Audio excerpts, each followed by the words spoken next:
السلام علیکم ناظرین، شبان ختم نبوت کی طرف سے پروگرام مسائل رمضان آپ کی خدمت میں پیش کیا جا رہا ہے، جس میں روزانہ رمضان اور روزے سے متعلق مسائل بیان کیے جائیں گے اور انشاءاللہ یہ سلسلہ پورا رمضان جاری رہے گا۔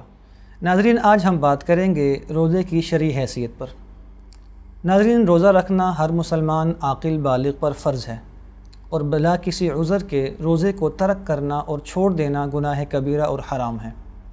اور اگر کوئی شخص رمضان کے روزے بغیر عذر کے چھوڑ دے اور بعد میں اس کو افسوس اور صدمہ ہو اور وہ روزے کی قضا بھی کر لے، لیکن جو اس کو ثواب رمضان میں روزہ رکھنے پر ملنا تھا وہ بعد میں نہیں مل سکتا۔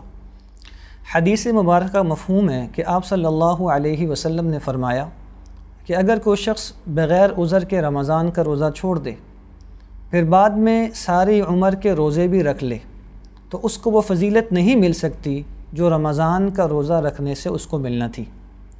اللہ سے دعا اللہ تعالی ہم سب کو اس مہینے کی قدر توفیق عطا فرمائے، آمین یا رب العالمین۔